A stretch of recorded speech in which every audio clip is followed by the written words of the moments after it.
This is the McCracken County Fiscal Court meeting, January 22, 2024. And Madam Clerk, call the roll, please. Commissioner Abraham? Present. Commissioner Jones? I'm here. Commissioner Bartleman? Here. Judge Clymer? Here. And Commissioner Bartleman, offer a prayer, please. Let us pray. Father, we just thank you for the blessings of this day. We thank you for the opportunity we have to serve this county, and we pray that you be with us as we make decisions that are best for all. Father, again, as we always do, we pray for our first responders, for our sheriff deputies, our firefighters, our jail workers, our county road employees, all those who work hard to keep us safe. We just pray you give them safety as they perform their duties and just be with them and their families. Father, we're so thankful for what you do for us. It's in Jesus' name we pray. Amen. All right. Please stand and join us in the Pledge of Allegiance, please.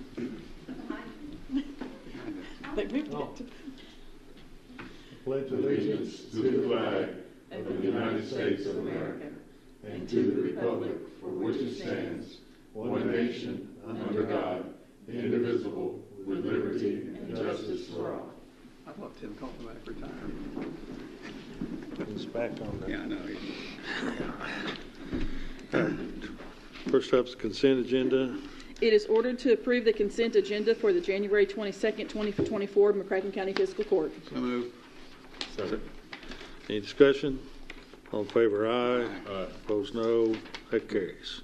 It is ordered that the necessary cash transfers in the amount of $440,000 be made in order to pay county bills and payroll approved January 22nd, 2024. So moved. Second. Any discussion? All in favor, aye. Aye. Opposed, no. That carries. It is ordered to approve the voucher claims register from January 8th, 2024 to January 22nd, 2024 to show county bills in the amount of $545,779.06 were paid. So moved. Second. Any discussion? All in favor, aye. Aye. Opposed, no. That carries.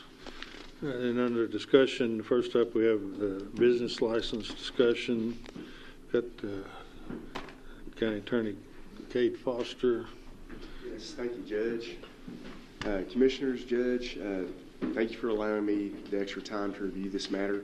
As you know, you all asked me to review the legalities associated with forgiving taxes owed under the occupational license tax of McCracken County. First off, the back taxes. The Constitution prohibits forgiving back taxes owed under two sections. The first section is 171. It requires uniformity of taxation. Essentially, taxpayers must be treated the same. One person who's similarly situated cannot be forced to bear a heavier burden than another taxpayer similarly situated. So obviously you can pay more if you have more property. Income tax has been upheld as constitutional, but similarly situated taxpayers must pay the same tax. Secondly, Section 52 of the Constitution prohibits states, cities, and counties from forgiving taxes outright. I also confidentially spoke to the auditor's office, and they confirmed that we can't outright forgive taxes. However, on penalties and interest, it's a little bit different. Section 171 of the Constitution, that we're uniform, that we treat everyone the same, still applies, but we have to look to our own ordinance. Under our own ordinance, Section 7 and 12 both state that interest shall be charged. However, regarding penalties, the term may is used, which implies discretion. So if you all wanted to do something with penalties, I think you all are well within your rights to do so. So in conclusion, per the Constitution, can't waive taxes. Payment of interest is required by our ordinance, and penalties are discretionary, but we should treat everybody the same. Perhaps we could develop criteria if you all want to aid in that determination, or if you just wanted to have a period. Might be something to discuss. Do you all have any questions for me? Okay. Thank you, Jim. No. Thank you, Judge. Thank you for your work on that, Kate. I've handed out some,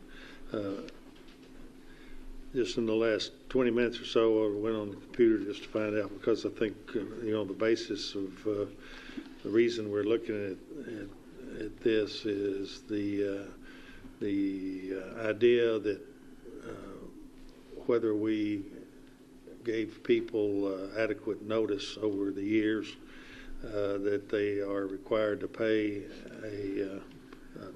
get a business license and pay the payroll tax, occupational tax on businesses that are within McCracken County, including the city being in McCracken County. So that's, Commissioner Abraham, you're the one that brought this issue up, and so I won't try to speak for you, but I think that's why we're going into all of this. And so I went through and just found quickly some things that we have on our website or other locations that address that issue and might help us in our discussions. Okay, well, like I stated 2 weeks ago, if as long as we can do what I was suggesting legally, I felt we should. Obviously, if we can't do it, then we can't do it. But I think Mr. Foster talked a little bit. There is some discussion there we could implement if we chose to do so.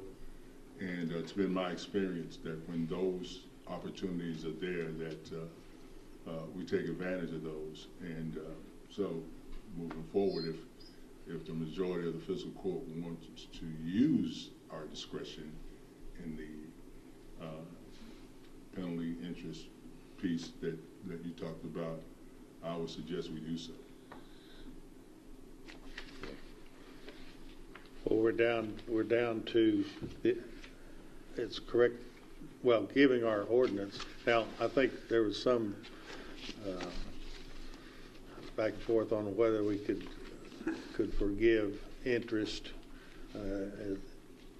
My opinion was that that Section 171 equal treatment prohibited forgiving the interest because it's treating similarly situated people differently, in that people who did not pay their tax, they got the benefit of that money over the years, while people who did pay it obviously lost the benefit of that money.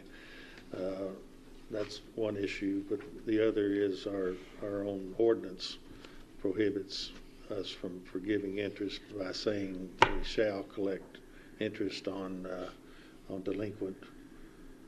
delinquent tax amount. So we're down, if that's correct. I'm sorry, sir. Yeah. Was that shall or may? What was the wording on that? In the ordinance, Commissioner Abraham, it does say shall. Okay. Yes, sir. So the penalty says may, as you mentioned, so Yeah. that's discretionary. Yeah. That part is what I'm talking about. Yes, sir. Yeah, so we're down to legally that we can, if we choose to, forgive the penalty, but we're required to pay or collect the tax and interest on it. Could we amend the ordinance? I think theoretically you could. I think there's a spectrum, Commissioner Jones, where that taxes is absolutely not. Interest kind of shaky. You know, I think Judge Connor makes a good argument against it, and then penalty is absolutely yes. So, in my opinion, when you're talking about it, well, you're talking about forgiving the tax, Section 171 of the Constitution requiring that you treat similarly situated folks the same, that it would be an affront or a violation of that section of the Constitution to forgive that tax. I believe forgiving the interest violates that provision as well, because the people who paid the tax did not have the benefit of that money. Obviously, they paid it to the county. The people who did not pay it and are not required to pay interest get that extra benefit, so they're being treated. In fact, not only are they being treated differently, but they're being given more than the people who did pay what they owe. So it's really a kind of a double whammy there. It's they didn't pay it, and we would be in essence rewarding them for not paying that. So I think that's in my opinion, that's a violation of the 171 as well. Even if we amended the ordinance, in my opinion, 171 still prohibits that. If we amended the ordinance, and putting aside the constitutional issue for a minute, if we amended the ordinance, we'd have to, you said a while ago, Commissioner Abraham, you said going forward. My understanding was that your proposal from 2 weeks ago was to go back those who had not paid, up to date for years in the past. But are you saying that only going forward from today forward that we? Well, let me clear this up. Okay. 2 weeks ago, we weren't sure that we could do that. Mm-hmm. Mr. Foster took that up, comes back and said, "We can't do that. It's against. We can't do it." Mm-hmm. Okay, we can't do it. So what can we do? What's in our wheelhouse if we choose to do? What can we do? And he laid that out. So what I'm saying is that same period of time that I was suggesting that we had that grace period or amnesty period, if you will, then we use the piece that we have some discretion on as far as interest for that same period of time. One we can't do because it's illegal, can't do it. So that's I understand that. But within the ordinance or within the paperwork that he was reading, there is, for whatever reason, the way it was written, that there is some discretion in there that we could use if we chose to. On penalty. It says may. Right, on the interest. Now, Kate, were you saying, you differ with me on I believe that the interest as well offends Section 171 and the disparate treatment of people similarly situated. I don't know if you believe that or if you think that it's appropriate, permissible under the Constitution. I think interests were in the gray, Judge. We're in dark gray. So my recommendation would be is if you all want to do an amnesty program to help people out, get some good PR to the program, increase our revenue to waive penalties only. I think that interests, we're going to be risking a constitutional argument from a citizen saying it treats them differently. Yeah. It's just not as clear of a prohibition, but I think the risk is great that we would be. Yeah. So whatever, excuse me, whatever it is that we can do that's within our wheelhouse to do in this situation, that's what I'm suggesting we do. Okay. Anything outside of that, I'm not looking to do anything illegal but there's a reason that document was written the way it was to give elected officials some room to move if they so chose to. Mm-hmm. And that's what I'm saying. Yeah. So I think that would be the penalties. Yeah. I think you'll have full discretion in the penalty section. Yeah. We've still got a 12% interest. I think the state statute, the judgment interest is now 6%. I'm just guessing we've never really dove into it. Thought about 12 as the states reduced theirs to 6 about 4 or 5 years ago. Okay. Well, you brought up, can we amend the ordinance? But are you talking about? And I guess I'm still a little confused about. Are we talking about future? Is the proposal that we now that we've got this information that we consider waiving penalty on future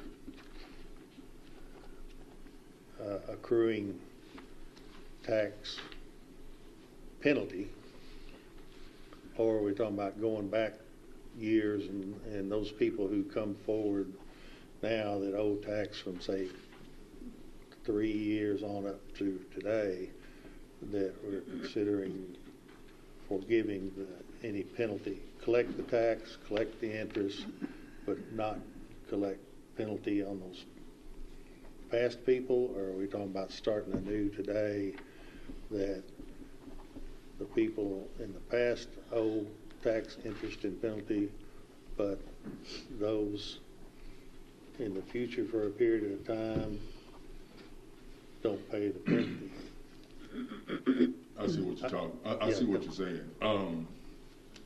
Staying in the spirit of what I brought for discussion 2 weeks ago, it would be the penalties from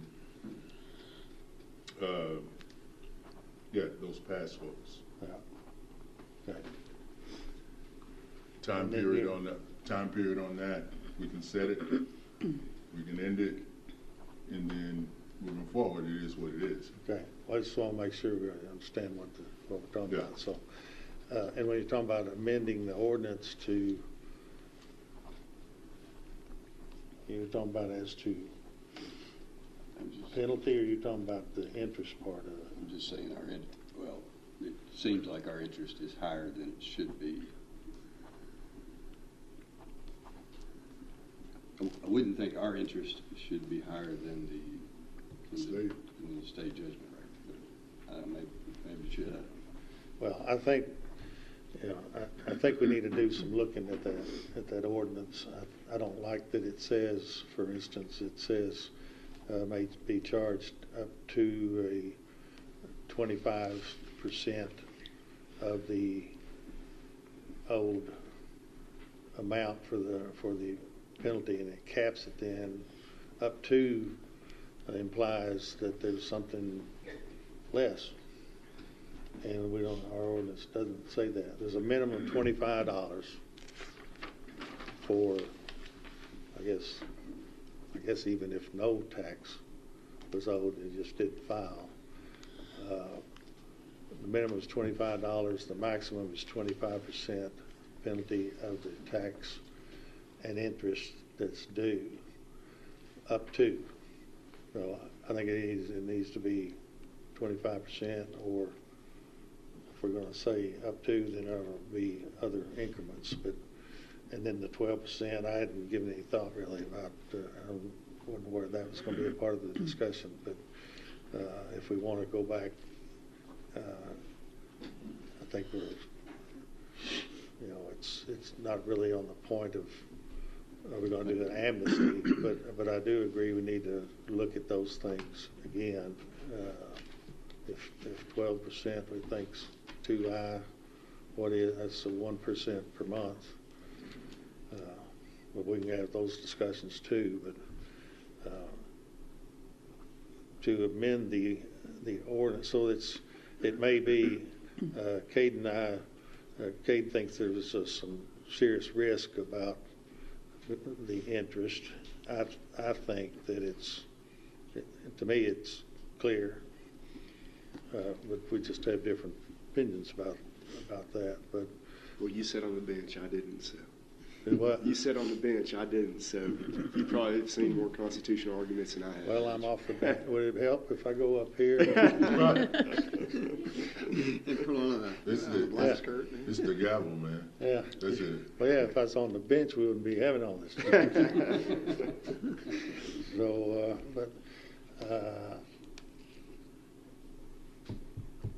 so if we're going to amend the ordinance, we'd have to make it then retroactive, say, amend the ordinance to retroactively to affect the people. I've got some concerns about amending a ordinance retroactively, and then of course we have not got into yet. I think we're clear now what we're talking about, and I think we're all saying it's penalty we need to look at. And so, I did, some evaluation analysis and sent it to you guys. There's the other information that we've got here, but But as Bill brought up and is obvious in the last meeting, we do have, I didn't go back through and ask, our finance office has a lot of work on them. I didn't go ask them to come up with how many people were penalized in the last 5 years or whatever, and how much was the money and all that. It would be a good bit of labor that I don't know would help us in this discussion that much. But we did have people that paid the penalty as they were required to by our ordinance. So that brings up the question, what do we tell the people if we're going to forgive it now, at least for a period of time? What do we, when somebody comes up and says, hey, I just last month paid a penalty of X dollars. Now if I'd have waited, delayed longer paying what I owed, then I wouldn't have had to even pay any kind of penalty. So there's that fairness aspect. And then there's one other thing, and I'll shut up for a minute. There's the fairness issue, the people who've already paid penalty, and now if we don't collect the penalty, and then I think we've got to know that there's a substantial number of people who are seeing that if they say they didn't know, that they'll say they didn't know. Maybe there'll be some people that you can call them call them whatever. But some people might, a lot of people didn't pay it because they didn't think they'd get caught. And we've done a poor job over the years. We've not had, since Owen Lynn was here, 10 years ago or however long that was, the tax administrator, we didn't have anybody to dog this down, to track down the people who should be paying and weren't. We relied on people to just do it, and some people didn't know. No doubt you did. Right. I don't think I'm talking about you trying to get away without paying, because hell, you're the one who brought it up. So, so you ratted yourself out. No, I'm quite comfortable over here, man. All right. So, But I'm just saying there's a lot of people out there that believed, for whatever reason, that they wouldn't have to pay it. And up till now, they've been right. They knew they had to pay it, but they just didn't pay it. And so we would be treating those people the same, those who absconded or, didn't pay the tax knowing that they owed it, the same as those people who, like you, just were not aware that they have to pay it. If a business inside the city is also a business inside the county that we collect tax on, there's that nuance of it's offset if they pay the city tax, they get credit for that. So, but anyway, so those are the considerations I have. What about? I think in fairness to all our taxpayers, both people who own and operate businesses and the average taxpayer who doesn't, I think we need to require businesses to meet the ordinance. The ordinance is our Constitution. In a way, our ordinance is our Constitution, and we'd have to vote to change.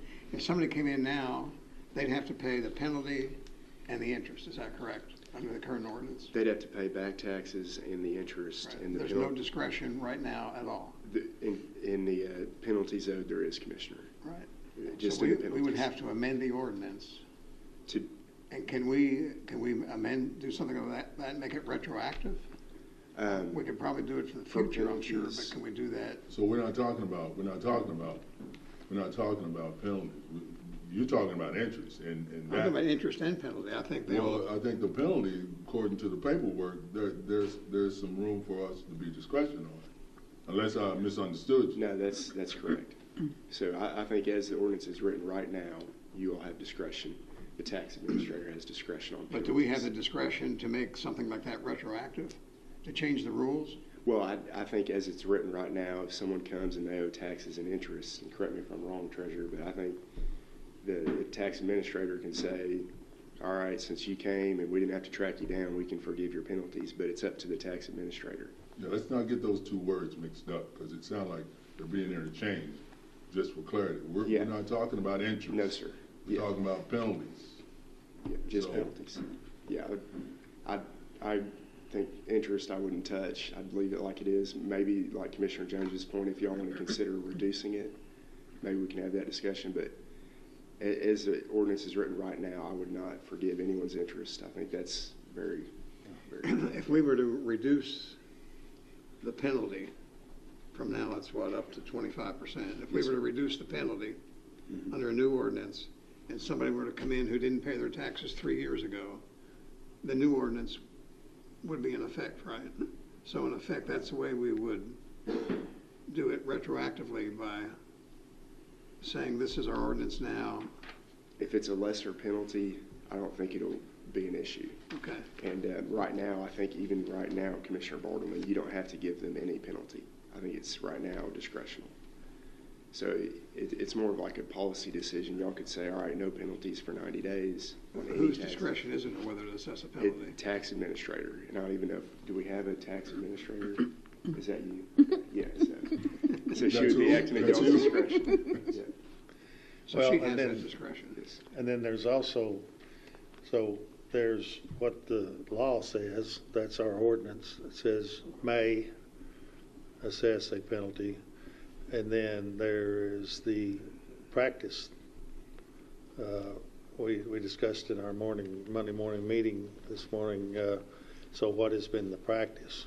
And the practice has been, although the ordinance says may, there's nothing in the ordinance that says why it's may. It doesn't say, well, it's, we assess it against, well, for instance, if somebody is stupid enough, let's say, or honest enough, whichever way you want to use, or you want to use, to come in and say, yeah, y'all caught me. I was wondering if you're ever going to catch me, and now finally you caught me. I knew I had to pay it. Perhaps that person deserves a penalty, whether the person who just didn't know and didn't have a CPA, didn't go through a investigative process of what do I need to do to set up this business, or for whatever reason overlooked it, maybe doesn't deserve a penalty or deserves less of a penalty. But there's nothing in the ordinance that says where that discretion lies. And so the tax administrator, I think appropriately over the years, since it says may, and this disparate treatment, this similarly situated treatment, you gotta treat people the same, assess the penalty. That's why I think we need to get rid of the word may and have something more definite, or say under what circumstance. We want to get really technical. Overshadowing all this stuff is our, we operate on, we got really excellent staff in our finance office. They do a great job, but there's few of them and there's lots of work. And it's going to be a considerable amount of work to go through and put this into effect if we do decide now that we're going to not assess penalty on taxes owed, to do those calculations. And I have trouble with the idea, of course, being a retired judge. I don't know how many times in court you hear somebody say, well, I didn't know. As a district judge sitting right back here, speeding tickets, I didn't know that was 35 miles, or I didn't know that was a school zone. I didn't notice the light or whatever. So there's this principle in the law that people are presumed to know what the law is. and because otherwise it opens the door for people to just say, well, I didn't know, and so I shouldn't be fined or, penalized or whatever. That's a major point with me, that and the fact of the people who have paid their penalty and when they didn't know, or at least they said they didn't know, and some of them certainly didn't. So what has the practice been? If somebody comes in, do you assess the penalty and the interest? Have you ever waived the penalty? Yes, in that situation. So you kind of have a informal policy of when you do and when you don't. Well, most of the time we don't, but we have. Waive, you're talking, most of the time you don't. Most of the time I do not waive. Yeah. But there have been occasions where I have. If someone's filing a bunch of years, we might drop off 1 year. But most of the time it's just for $25 penalties. Like if they're filing all zeros and penalties a minimum of $25, we'll drop one $25 payment. If I have someone who's filed for many, many years and they just made a mistake and didn't send theirs in on time, we'll waive it one time. Usually it's a one-time thing for a client. We'll do it maybe once, and then that's it. Then we put a note in there that we don't do it again. But 99% of the time we charge them. Which is in essence what I'm talking about. Exactly what you just said. One-time thing. I'm saying one time, like if they file 5 returns, I'll do it on 1 return. I don't do it on all. Okay. Well, You're wanting everything well, that they're filing, right? I think what would clear a lot of this up and would have been a much quicker conversation is just the wording in the ordinance. I mean, if we want to change that to say shall and not may, or whatever it is, Mr. Foster, that would,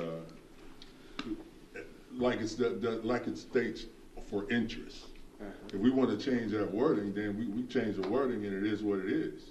But for the moment, the ordinance is what it is. It says what it says, so we do have some discretion there. And if we want to change that, we can change it. But I'm just making my comments on what the paperwork says at this moment. Well, of course, what brought all this up was the idea that people, we did not give people adequate notice. People were not informed adequately that if they have a business in the city, they go and buy their city license tax and pay their occupational tax to the city, but they don't realize that they also have to, because the city's in the county, do the same in the county. And so it's the notice thing that really brought all this up, and that's why I went to our website and some other information here where we provide to folks through the tax administrator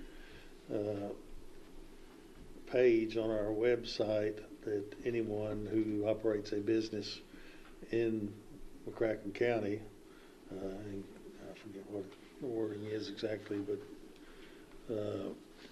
as in this inside the city, I think it makes it clear that I thought I underlined that, but maybe I didn't. Oh, here. Please note that since the city of Paducah is located in McCracken County, all city-based activities for profit, as previously mentioned, must also comply with the county ordinance. So that's on our tax administrator website. Certainly CPAs know that. People who are going to run maybe a smaller business or not a lot of employees or this or that don't go through all the diligence, I guess you'd say, of seeing what do I need to do to operate a business in Paducah and not realize that but because it's in the county, they got to do the same with the county.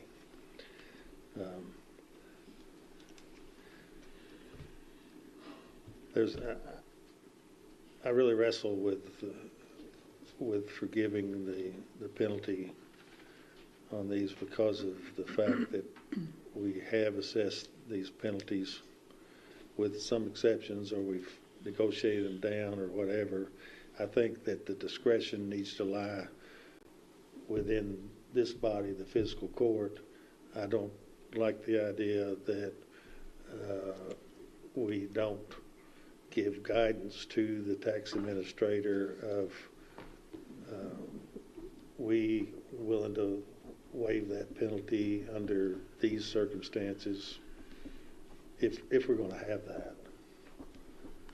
That if we're going to waive a penalty, it needs to fit under, and maybe it can be a broad generality or something, but I think people ought to be able to look at this and know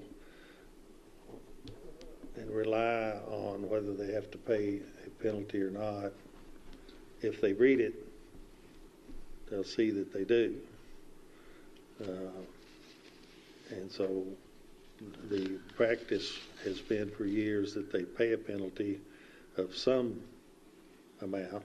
I guess you're saying if they've had zero revenue, then sometimes you would not charge them. If they have zero revenue, the flat $25 penalty Yeah. is what is due to them. Okay. But if they had multiple years and zero, or at least they balanced out at zero, you might waive one or two of those years or something. I would only do one. One. Come in 5 years, no revenue. Instead of doing 5 25s at 125 total, you assess 100, knock off one of the $25 penalties. You know, that.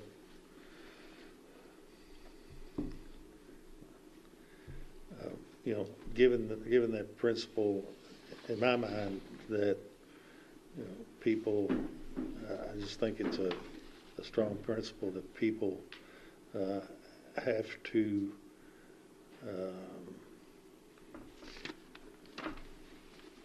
we have to look at it as people have to know what the requirements are,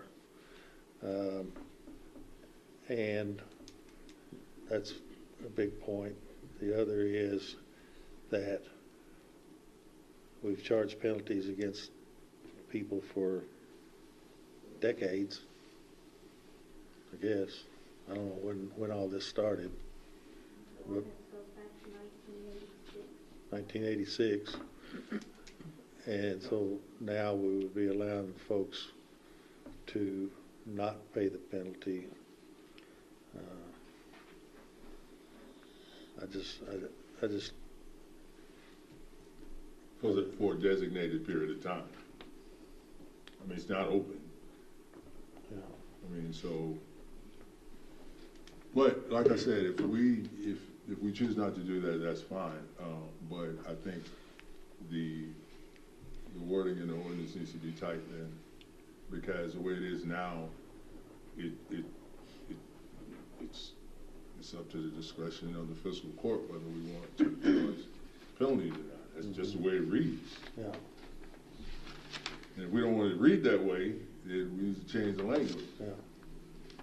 Well, and when you flesh that out, say it says in the ordinance a penalty of up to 25% of the tax and interest owed may be assessed. That gives people notice that, well, I may be pot for that 25%. I don't know why I wouldn't. Doesn't say when they're going to be assessed that and when they're not, but they know that that's a possibility. Judge, I'm reading what you gave us, and I don't see the word may in here, but I may not have read every word of the ordinance. Yeah, it's in there. 27 in the work you gave us. I've got, Dina, don't I have the actual ordinance in here, or did I not get that printed out? I'm under the worksheet, maybe.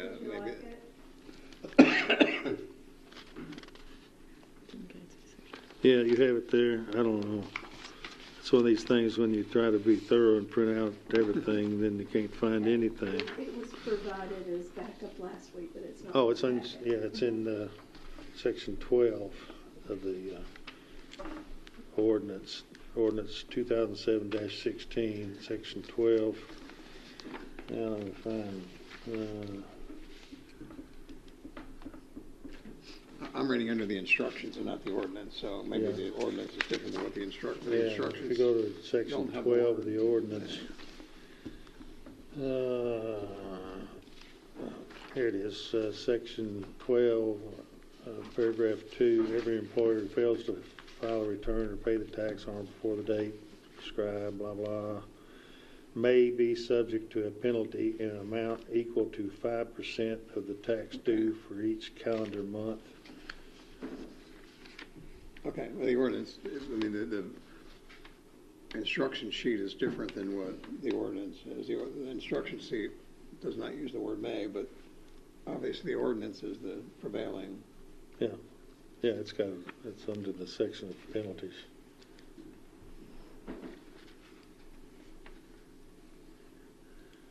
Well, it says 5% of the tax due for each calendar month. That's 5% a month. What? It's 5% per month, up to a maximum of 25.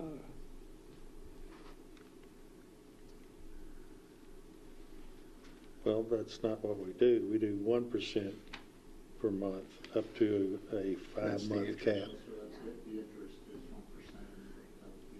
Oh, that's right, yeah. So, there it is. So it does say may be assessed the penalty. I mean, I think it puts people on notice that they may have to pay a penalty. And it's on our website in various places. There's that question of, we believe that over a period of time, whether that's still being done or not, can't say 100% for sure, but people that go and get their city license, at least, maybe it depends on what clerk they went to. That clerk tells them that you got to file with the county too. Maybe that's a small number of people that got that information. Maybe it's large. I don't know. But we would be, of course, and I guess my sticking points is the principle that the person's presumed to know the law and abide by it. That people in the past have been assessed the penalty. Now we would, for this period of time, whatever it is, not assess a penalty. There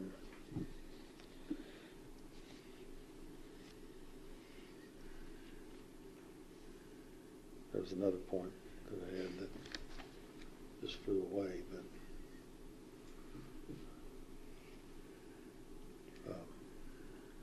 it's the, and I think that we talked this morning again about, okay, the question is, have we given it adequate notice? Let's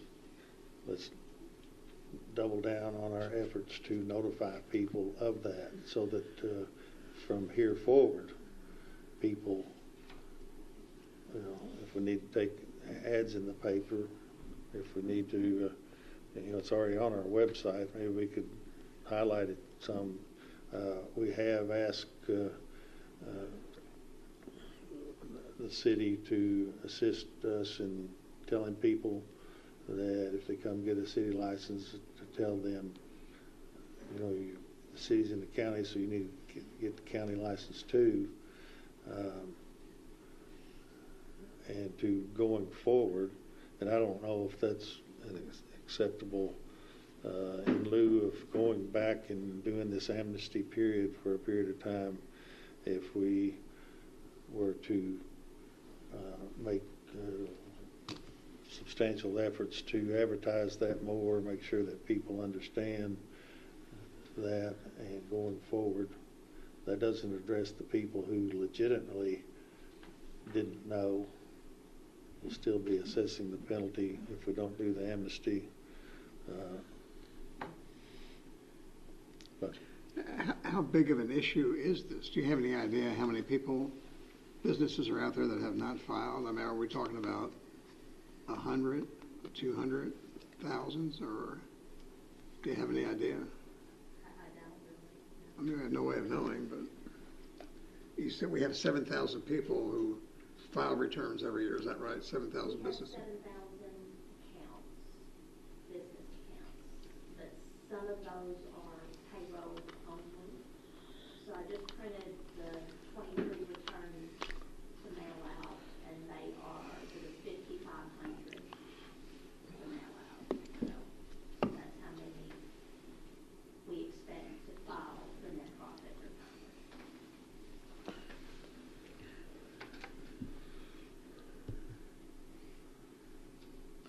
what do you think? I agree with the judge. I think that we just need to leave it alone, and we're not being fair to all the taxpayers if we let some off the hook now.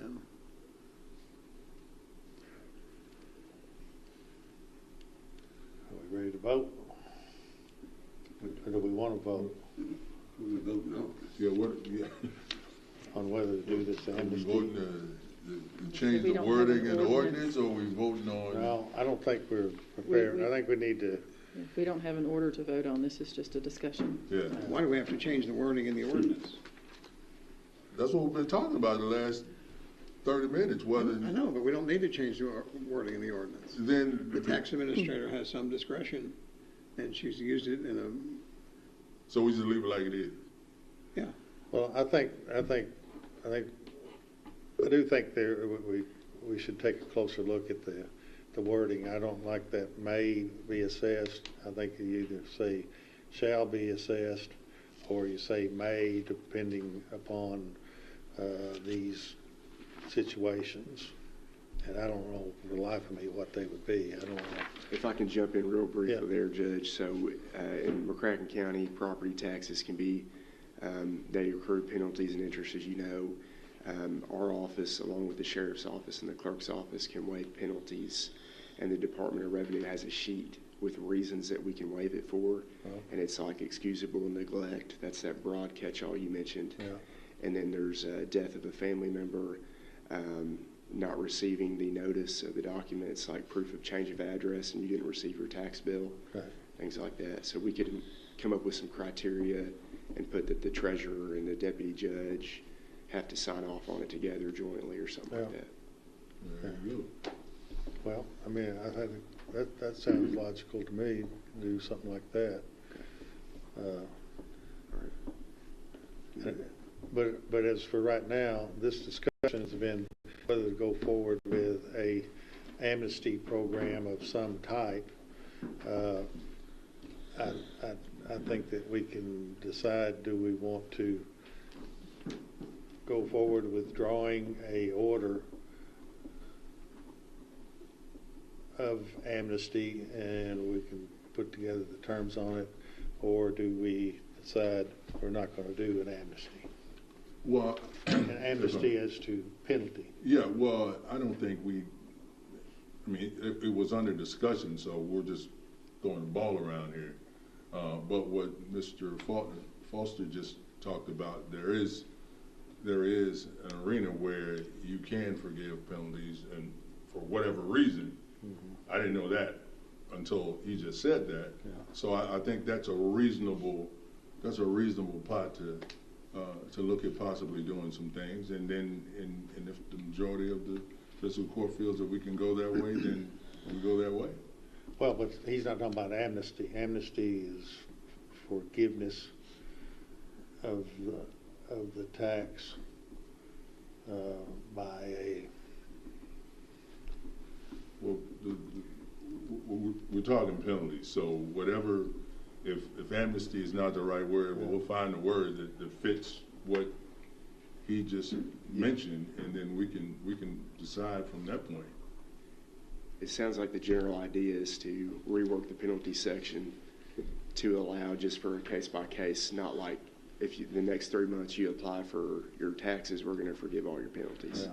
Is that kind of the Yeah. consensus? I mean, I would like to come out of this, after all this discussion, we beat that horse for a while this morning, and trying to figure out what we couldn't do, and how to go about it, and all that sort of thing. But, perhaps we don't need to have a vote, but if is there any four of us that believes that we need to proceed further on doing a amnesty of penalty without any kind of excuse? That's what I'm talking about is, can we put the amnesty thing to bed, that we're not going to do an amnesty, and as we've concluded, it can only be on penalty, but we go forward with amending the ordinance to say, here are the exceptions to, I think we might want to put shall pay a penalty unless the following exceptions apply, or something like that, which would be different from an amnesty. Amnesty is you don't owe it, don't care why you didn't pay it. Well, since I brought this up a couple of weeks ago, and until this discussion and the conversations that we've had with Mr. Foster, and I'm totally fine with working within the framework of what we have. Again, 2 weeks ago, I didn't know that there's paperwork in obviously a couple of different departments that, depending on what the reason is, okay, we can forgive that. Mm-hmm. All right, that's within the framework of what, in the spirit of what I was suggesting. Yeah. We don't have to do the amnesty thing. Throw it out, and let's move forward and see what the guys can come up with. All right. Does that sound reasonable to everybody? Yep. Okay. So we'll just go forward with working on amending that ordinance to put in some exceptions to the penalty, but not do an amnesty program. Okay. All right. All right. Now, where are we, Madam Clerk? We are on discussion B, bicentennial. Bicentennial.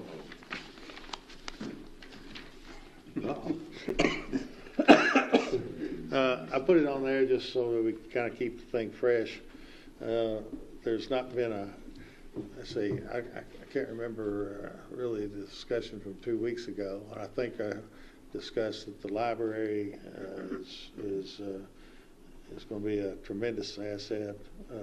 We've met now twice.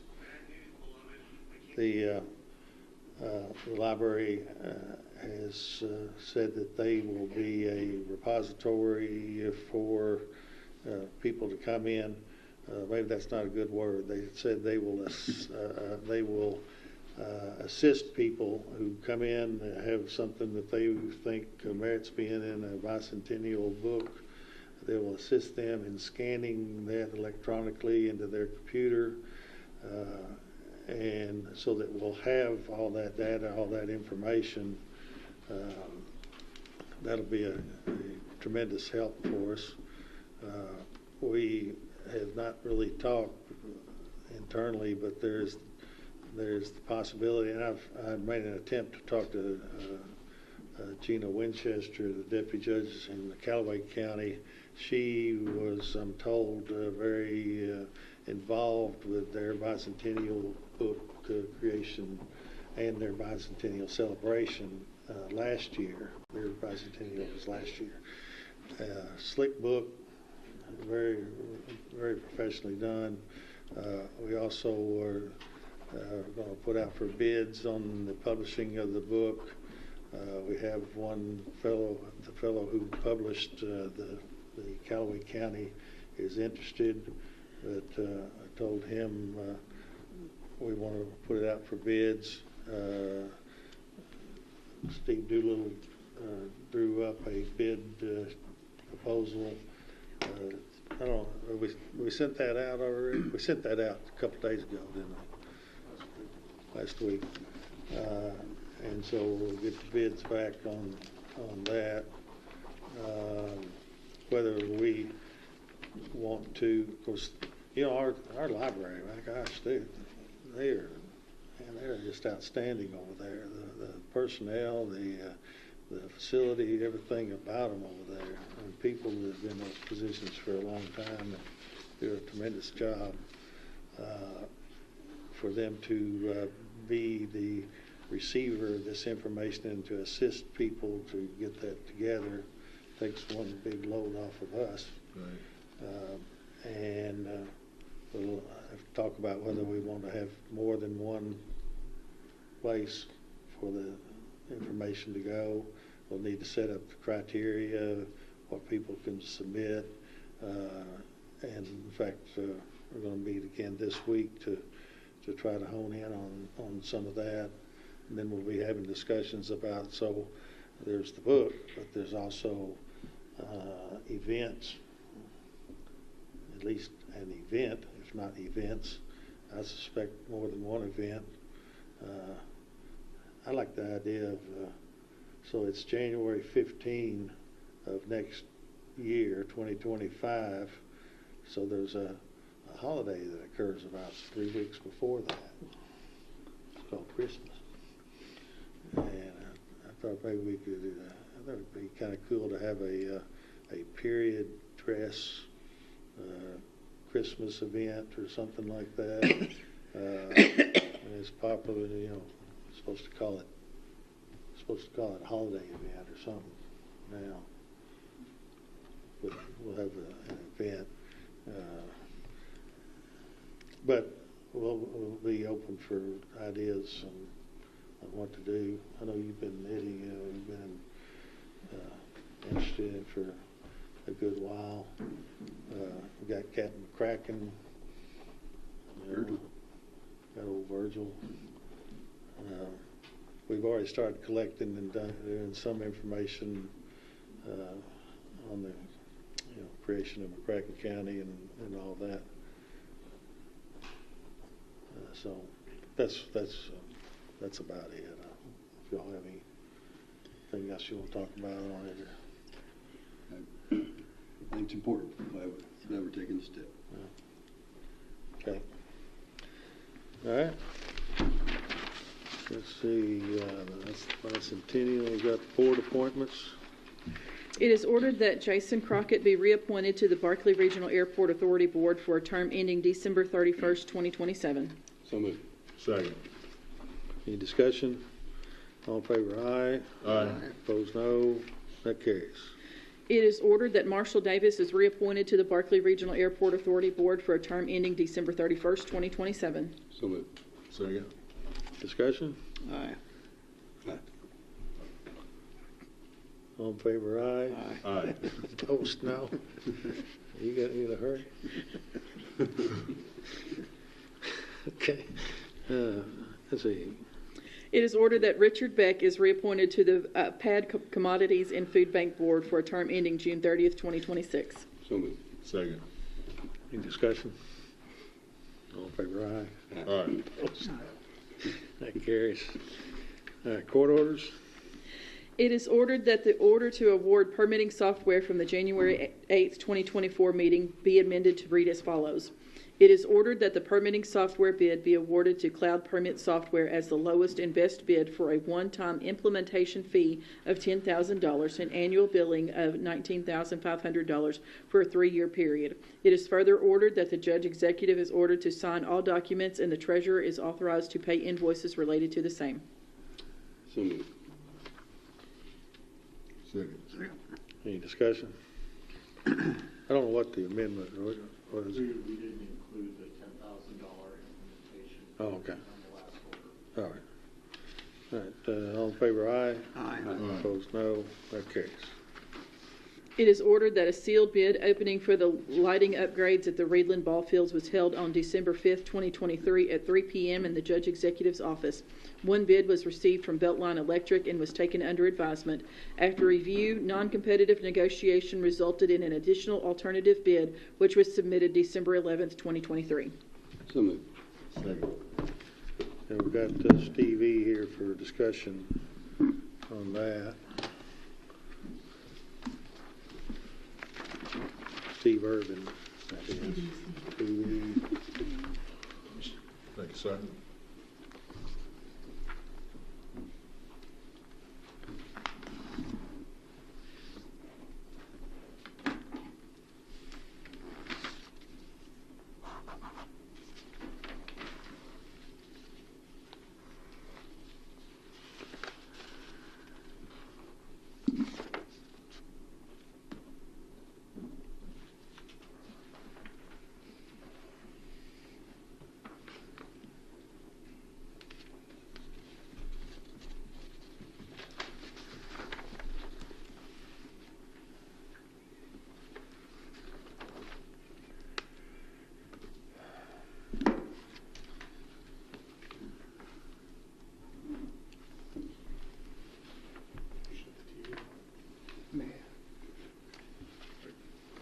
Thank you. I just have 2 or 3 slides. Real quickly, I want to go over some of the existing conditions. On the screen, you see at Reedland Field, we did receive bids in. There's 6 fields. Fields 1 through 4 right now have all the utilities above ground. There's existing wood poles that are in, some of them are in very bad shape, and then there's existing metal halide lamps on them. On fields 5 and 6, which is across the street, the utilities are buried. There are existing metal poles, but they do have metal halide lamps on them. And this is a picture of it here to the right.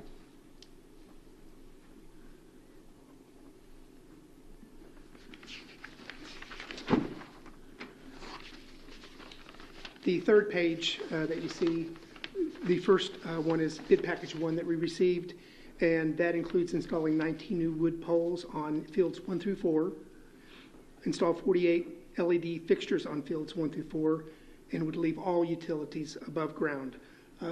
These numbers that we got were based upon a photometric study that we got from Max Light from the original bid that we got, or Cleveland got. That was not done on a photometric study, so these poles are actually a little bit higher, and there's a few more of them.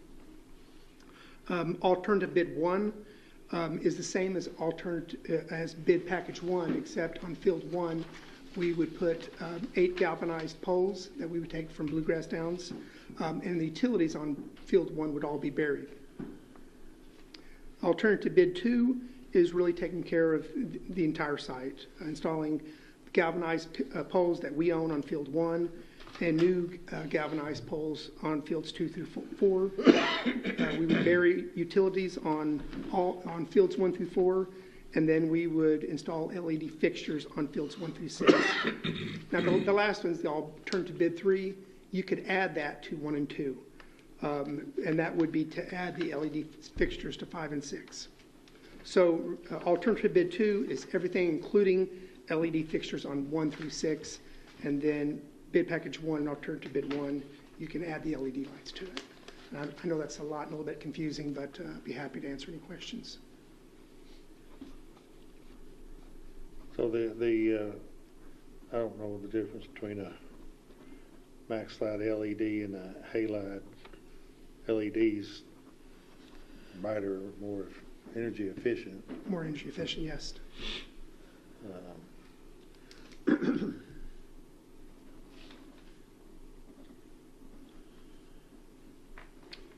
The advantages of burying the utility, so we've already got them buried on 5 and 6. Correct.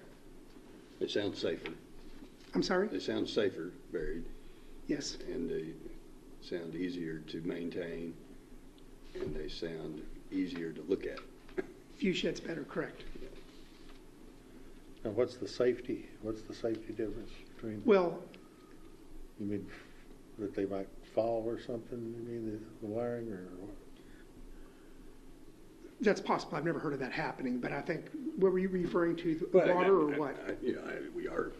We are talking about a floodplain here, so if we buried them, we've got them protected from,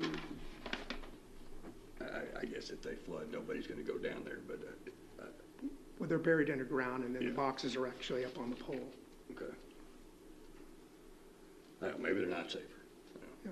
It feels safer to me, but maybe it's not. I don't know about electricity. Well, do you know? I mean, I can't answer that question, Judge. What's the difference between, both of them are gonna have the boxes on the pole above ground.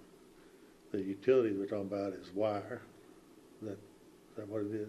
Yes, And so it's either the wire running up the pole and around the field or underground around the field. I guess, you know, you do have a possibility of during an ice storm, those wires falling. That wouldn't be happening with them underground.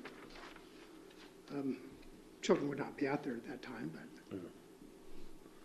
Well, because when you start, I mean, it's important because when you start talking safety, we're gonna,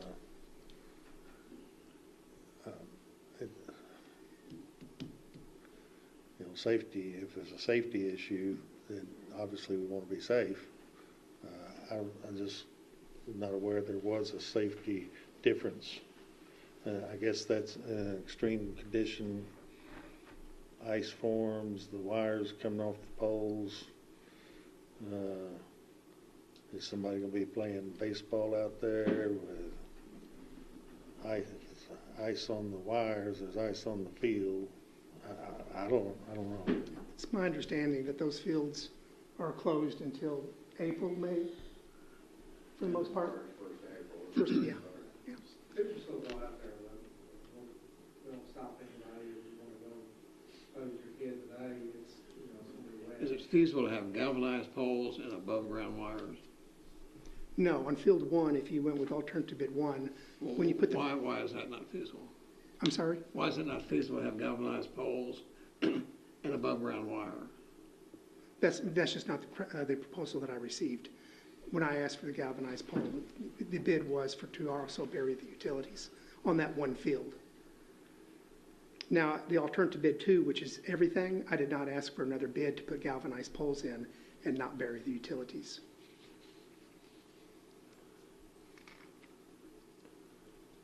Is that a significant cost to bury them, do you think? There's costs associated with that. I haven't necessarily broken that out. Is it detailed out? I didn't see it in the bid. Is that detailed in the bid of what it costs to bury them? It's not, there was not a separate a line item for that, Commissioner.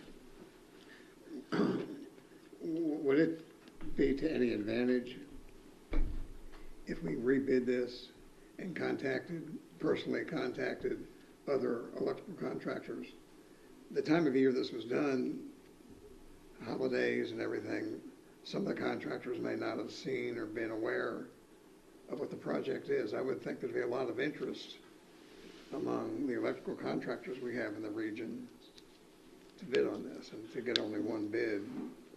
I mean, if we rebid it and then you notify the five or six local contractors, do you think we get more bids and would it be a savings? I can't speak about the savings. Will we get more bids? That's possible. We advertised this on our website and received one bid. Does this bid, do these bids seem extremely high or what you expected them to be, or did you have no idea how they would come in? I have not bid this type of project before. I didn't know what it would come in at. So if we took alternate bid 1 and added alternate bid 3, are we getting everything except the bearing with those two? You're getting all new wood cables everywhere. You're getting all new LED lights for the entire park. So I guess my question is the cost of bearing alternative bid 2 minus alternative bid 1 and 3? You'd be taking out the metal poles and the bearing of the utilities. Oh, I don't want to take out the metal poles. Oh, I see. Alternative bid 1 is 11 wood poles. Correct. 1, 2, 3, 4. I don't want to do that. What's the life expectancy of wood poles? 30 years approximately, I believe, somewhere in that area. How about metal poles? Same amount. It may be 50 or more. I'm not sure. I guess, so the advantage to bid 1 was we have the 8 galvanized poles. I see. We have steel poles that were installed on top of 19 Have what? Installed in 1970 that are still in service today. The steel posts, the galvanized.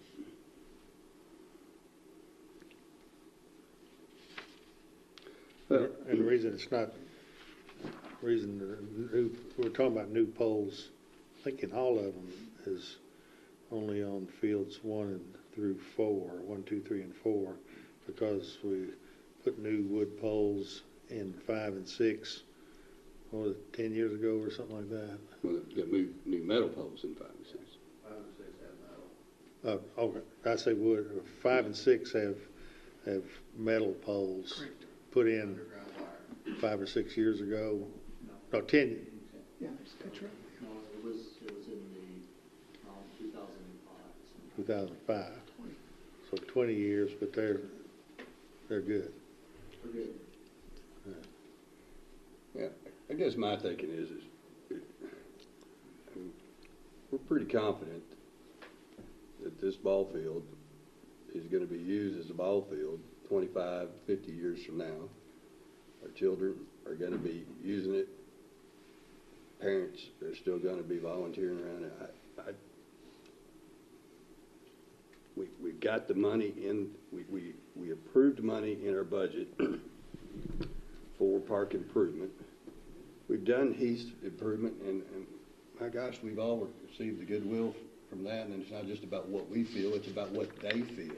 I mean, when you look at when you talk to someone who lives out by the Heath Park now, they feel like they live and publicly together own the park. And I don't want to get too philosophical, but I mean, that's part of the reason for government is that we can pool our money together and jointly own something nicer than we could individually. And if we thought this was just going to be something that wouldn't be used 10 years from now, well, then maybe we should do something cheaper. But I mean, this thing's been there for 50 years, I guess. How long has it been there? Long time. I mean, nobody's planning to close it. It's run on a shoestring since we've been in office. I think we give you $10,000 a year, and you do great things with it. Even if we did the $414,000, that's going to leave for the rest of the year $184,000 left in this account.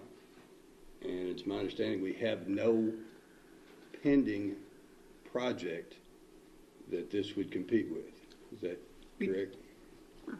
We do have batting cages that are being designed Well, I right guess now. the batting cages but it wouldn't be competing with this. So I just think this is what we're supposed to do with public money. And we ought to make, we put it in the budget because we knew it needed to be done. But I'll vote for any combination. I'm going to vote for the 414, so you can count me as a yes vote for any of the alternatives, because I'm not going to vote no on any scenario that will pass. So that's why we put the money aside for upgrades in this park. We have some differences on what park was what. My vote in putting that account was to include improvements at Heath, to include improvements at the soccer field, and to include improvements at Reedland. Okay. We can't afford to do all three. I think when we meet in budget meetings in a few weeks, we need to plan on, at least be my suggestion, that we plan on doing a similar project at Heath on their ball fields next. And let's support these programs, make them nice, make the parents proud, make the kids happy.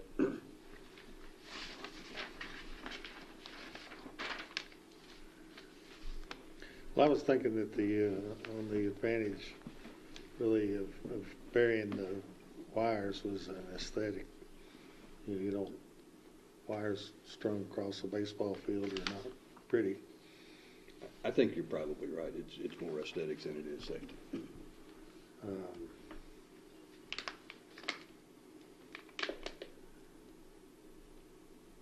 And certainly anything that we're, you know, the guys in there here, a couple of them that are invested in running the park and doing all that work that you're talking about, you know, we need to certainly recognize, applaud them for the community mindedness that they have. There's a lot of time and effort, I'm sure, goes into all this, and that's one reason why we're able to have the Parks Department as 2 people as opposed to 20 or whatever, because we've got so many volunteers, parents, whatever, uncles, aunts, to do all this sort of stuff. And being resourceful and I guess frugal like they are and that sort of thing. It seemed to me like they came to us saying, boy, we'd really like to have a tractor. And I'm thinking there was $50,000 or something in improvements out there. Maybe it was, the ask was more, but I think it was. No, you're right. Their ask, they felt like they could do this much cheaper, and I think the truth is, we've kind of pushed the galvanized poles on them. Yeah. Because they look nicer. Yeah. We've got 8 of them. Yeah. And they've not protested at all. They've not. I told them not to. We don't have a price on wood poles with buried lines, do we? Do not.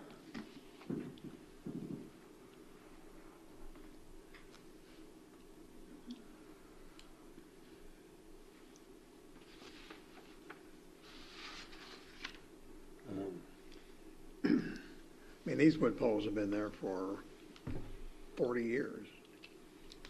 I just got a note from my wife. My daughter played there 40 years ago, so they had probably the same wood poles. So. And as the board members have mentioned, some of them are starting to. I don't dispute that we could use wood for another 40, but for a few more dollars. So that alternate bid 1 is install 8. That's the Bluegrass Downs poles that we have, so they don't cost anything. Install, well, it costs something to erect them, and put, I guess no more to erect a galvanized pole maybe than a wood pole. I don't know. Not much more, maybe. Install 8 galvanized poles on field 1. Install 11 new wood poles on fields 2, 3, and 4. Install the LED fixtures on fields 1 to 4. And utilities above ground on fields 2 through 4.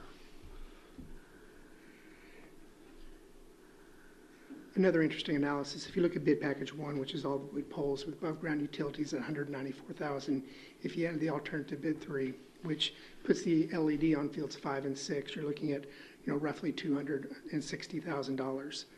And then the next jump up is to the 414, which is $145,000. With that, you get all new metal poles and buried utilities. Yeah. So what's it? I'm trying to. I'm not a light guy, so I don't. So you got LED.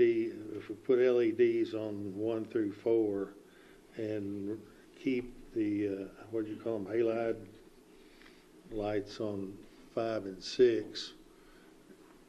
The LEDs I see are really a bright white, and I don't know what a halide is. That more of a yellowish. Yeah. The LEDs are also more, I think you can direct them more to certain parts of the field. You get better coverage with them throughout the field area. Yeah. So if they're out there and they're using all 6 fields, and you got 2 of them that got the older lighting, where I'm going with this is would that be less attractive than having the wiring the utilities buried? If you're looking out across that park and there's yellow lighting over here, but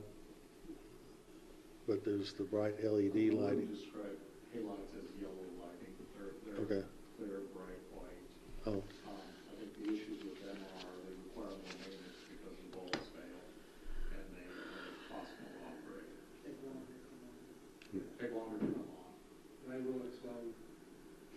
what? They will explode. It will explode. Explode. So,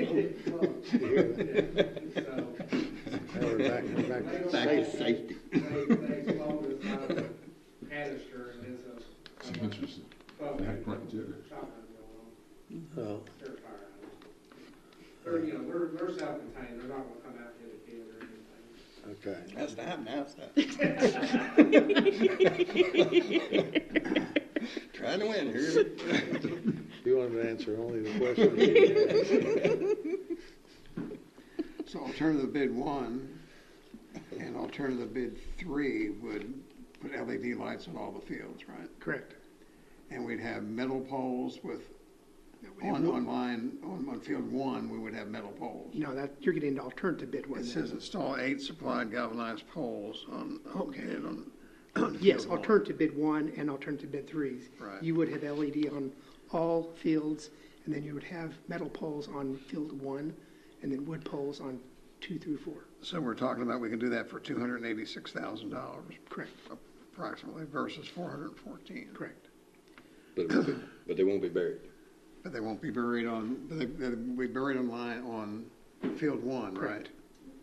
But not on the other fields. So they'd all be buried except for fields 2 through 4 at that time.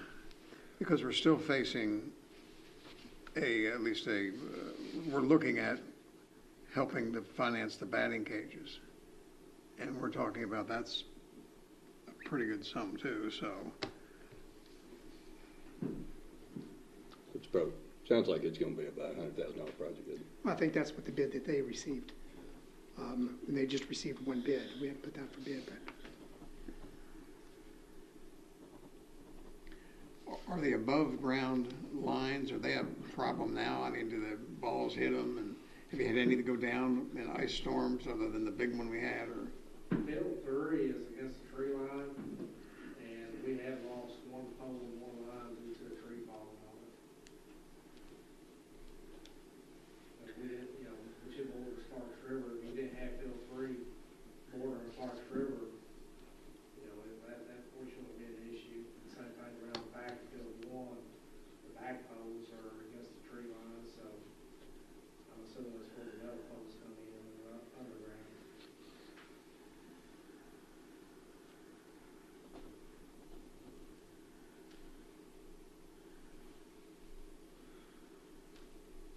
So bid package 1 and bid package 3 totals 254.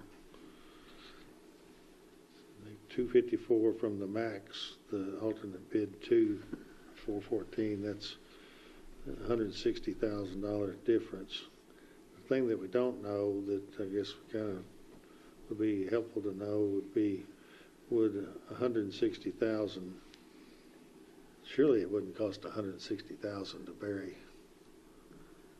I mean, we don't have a feel for that. Is there like a per foot figure on that, or they got to look at they got to go out there and? 160,000 is not only burying the utilities, it's also for the new metal poles on fields 2 through 4.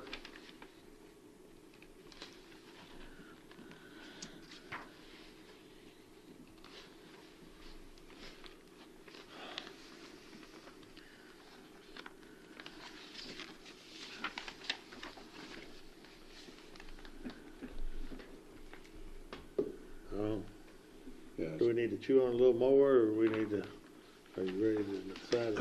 Yes or no? I'm ready to You vote for decide. bid 2, but I'm not trying to be an obnoxious commissioner. Well, maybe I am. Sometimes it can just happen. I think, I mean, I'm going to vote for something, but I could approve, I think I could support alternative bid 1 and alternative bid 3 with the metal poles on field 1 with buried lines, and then wood poles on 2, 3, and 4, and LED lights everywhere. I think that'll accomplish what we need to accomplish. Judge, quick Googling says 50-foot galvanized light poles are $10,000 to $12,000 each. 10 to 12,000 for a 50-foot galvanized pole. You do it. Just purchase, not install, or, yeah. So I think that's a pretty big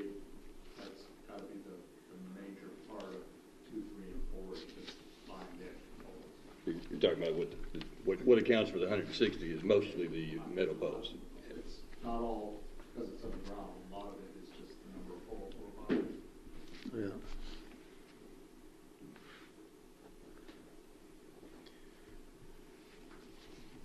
I think we'd get good life out of wood poles. I mean, get better life out of galvanized, I understand that, but How much money did we have set aside for this park? So not so much for, I can't tell you it's for this park, but for generally park improvements, that what was it? 870. Yeah, we've spent 130-ish. 130. No, we spent a little more than that. Somewhere I wrote that down. I had it. We have spent almost 140 and we have encumbered another 130. Right.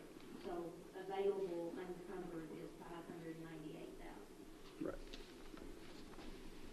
So we got 598 to do whatever we're going to do for parks across the county. Until the next, but yeah, till June 30th. Yeah. And the only other project that we're looking at that we could conceivably get done is the batting cages. But we wouldn't have enough money to do Reedland and Heath. We know that. So it's gonna take a new budget to do Heath. Is there anything else at the soccer field we're planning on doing? There'll be some But maintenance. this year, we're planning on doing things, but this might actually get watched. They can see me, but can't see you. So we've done things already at the soccer field this year. That's part of the money we have spent. And We rehab two fields, and that work is complete. right, so we've made one of the soccer fields look really good already. There are two of them, and so I guess to answer your question is, my answer to the question would be is we have 180. If we did the 414, we have $184,000, and I would think that would take care of the batting cages. And probably, I would think. Well, we had some kind of estimate of 70-ish for the batting cage, didn't we? I thought it was closer to 100,000. 100. You didn't get to him. Well, I thought, so, Steve may know, and the guys that's designing the new park, there is some regulations on light poles for having tournaments.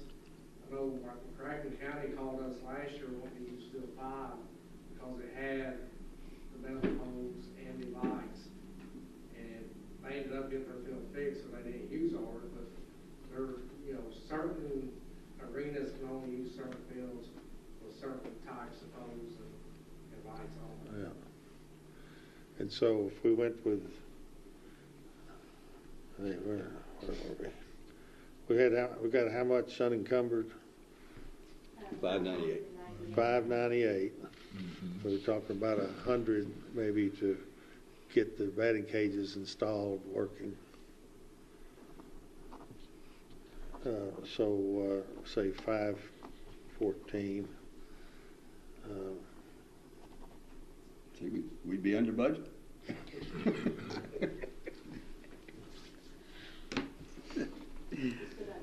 sound like the federal government. I'm not working on anything else, man. I've been working on this since when? September? Well,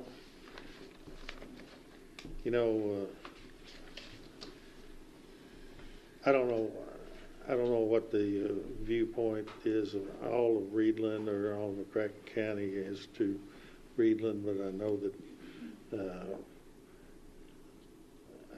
I think that we ought to, and even the least is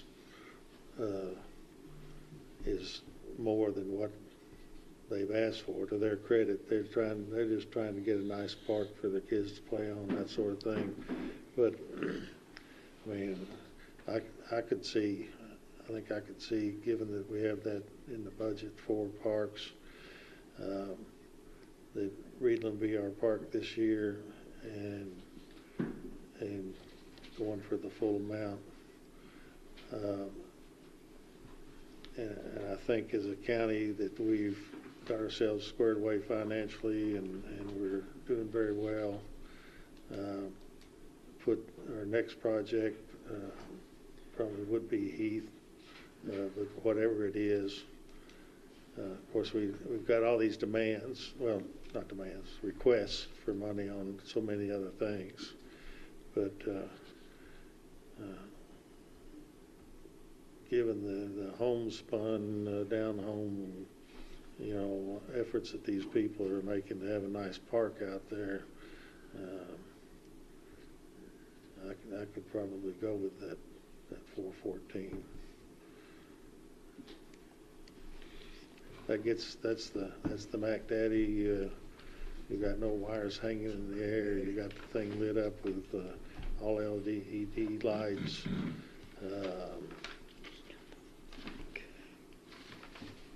And we'd be done with it. Yeah. I'm good with it. No excuses for dropping balls because you can't see it. Tell those guys that. You got y'all new lights. Don't want to hear that. Coach, I couldn't see it. Yeah. So you want to check your phone and see if Carlos told you to vote with us? Well, you guys just got to get your ask up high. Your ASK. Don't make it. You write that? You put that down? We're making a book of things Judge says. All right, so. Did you have a question or something? I was just going to comment, we would have some savings in utility costs. We pay the cost of the lighting out there, and we'd have some savings, and I think they estimated 50-60% savings of LED lights. I'm looking at the engineer, the architect there. Is that what they usually save on? I can't quantify it, but there will be savings. I mean, I know you can't till we turn the lights on and off, but. I think they told, Jackson Purchase mentioned is 60%. They told me that if we went to all LEDs, it would drop it over 60%. Our total budget for county park utilities is $40,000, and that is the cost for all the parks. And probably a high percentage of that is for the lights on ball fields, I would guess, and not the air conditioning at the Reedland Community Center. It's probably the ballpark. So we would have some savings from that. The fact is that over the years, the county's spent, to my knowledge, very little money on the parks. I don't know if we've ever spent, other than the paving we did last year or the year before at Reedland, and the efforts we made in the last couple of years to upgrade the community centers in Heath and Reedland and put in pickleball courts and things like that. We haven't spent much money, so I'll go along with That boy. the big project to do it and do it right and get it over with. All right. And hopefully after we fund the batting cages, we've got Reedland pretty well taken care of. Until the senior citizens come in and ask for a pickleball court out there. So that'll probably be our next project out there. Well, we'll have the lights ready. Or maybe the pickleball court. I don't know if the tennis courts at the Reedland Community Center are used much or not. That might be a place to put pickleball courts. I don't know. So I think we have to vote on B. You go ahead and make a motion, Mr. Jones. Commissioner Jones. Mr. Jones. If you go ahead and make a motion, I'll second it. Yeah, I think I know. You want me to read this one? I got it. You got it? Yes, all right. Did we vote on B? We need to finish voting on B, and then we can read C. Okay.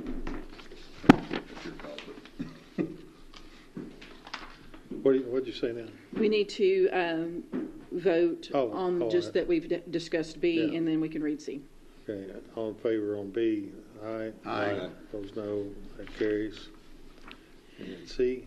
It is ordered that the bid for lighting upgrades at the Reedland Ball Fields is awarded to Beltline Electric for alternate bid 2, totaling $414,247. It is further ordered that the judge executive is authorized to sign documents and the treasurer is authorized to pay invoices related to the same. Motion. Second. All in All in favor, aye. Aye. Opposed, no. That carries. All right. Better leave before we change our mind. Hey, the first person comes over here and says, I live next to that ball field and those lights are too bright. You've only got one person that lives close, and that's Indian's transmission, and he can't see no more. Okay, okay. Thank y'all for coming so many times. Thanks for your volunteers. Can I put lights on the water tower? Yeah.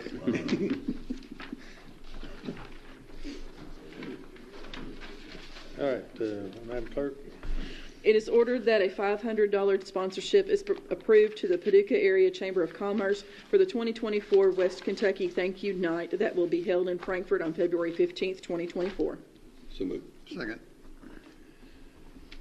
So the daytime thing, the minimum sponsorship was 1,000. The nighttime was 500. So weighed that back and forth. And probably the nighttime's more enjoyable than the daytime. Could be. I wouldn't know, though. They have iced tea No, you there. don't know. All in favor, aye. Aye. Opposed, no. That carries. It is hereby ordered that pursuant to Section 1.5 of the interlocal agreement with the Sports Tourism Commission, the City of Paducah, and entered by the McCracken County Fiscal Court on September 7th, 2022, for the development of the Paducah-McCracken County Athletic Complex. The plans and drawings presented by the Sports Tourism Commission to the Fiscal Court on January 8th, 2024 are hereby approved for bidding. So moved. Second. Any discussion? All in favor, aye. Aye. Opposed, no. Carries. We have no need for executive session. Is there a motion to adjourn? So moved. All in favor, aye. Aye. Opposed, no. We're gone.